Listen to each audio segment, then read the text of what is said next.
শয়তানের অনুচর তুমি? মনে হচ্ছে শয়তানের সদর দপ্তরের লোক আপনি। তোমার অনুমান মিথ্যে নয়। এই অঞ্চলে শয়তানের দাসানুদাস আমি হুজুর। এইবার আপনি আমাকে আজ্ঞা করুন। হ্যাঁ, সেই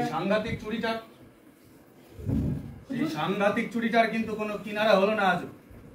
কোন চুরি হুজুর? কোন চুরি? ও, কোন চুরি মানে? যে চুরিটার জন্য শয়তানের চোখে ঘুম নেই, যে চুরিটার কথা বছর বছর আপনাদের বার্ষিক সবাই জানিয়ে দেওয়া হয়, মারাত্মক সেই চুরিটার কথা তুমি বেমালুম ভুলে গেলে। অপদার্থ! হুজুর কি সেই বার্নিশের তিনটার কথা বলছেন? আগে হ্যাঁ, ওই বার্নিশের তিনটার কথাই বলছি।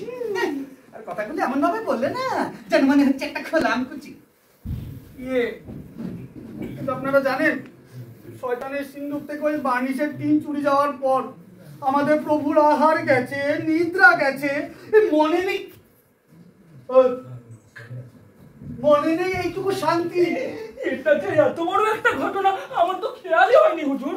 আচ্ছা হুজুর, একটু একটু খোলসা করে বলবেন, মানে জিনিসটা সত্যি সত্যি কি?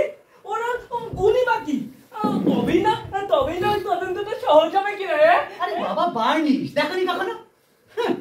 একটা তরল পদার্থ, তবে খানিকটা ঘন। কোনো কিছুকে বার্নিশ দিয়ে পালিশ করে দিলে তাতে সব গলদ ঢাকা পড়ে যাবে। ওই একটা নতুন চাকচিকে জিনিসটা ঝকমক করে, এই আর কি।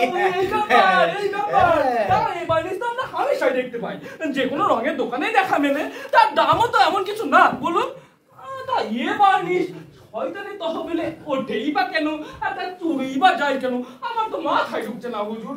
আর আরেকটা বার্নিশের টিন তো দোকান থেকে কিনে নিলে দাঁড়িয়ে তো যাবে না। যারা শয়তান শুনতে পায় শুধু তারাই। শয়তানের সিন্ধুক থেকে বার্নিশের টিন চুরি হয়েছে, বছরের পর বছর কেটে গেছে, সে টিন এখনো উদ্ধার হয়নি। 24 ঘন্টার মধ্যে আমার সে টিন ফেরত চাই। যেখান থেকে হোক, যেভাবে হোক, টিন আমার ফেরত চাই।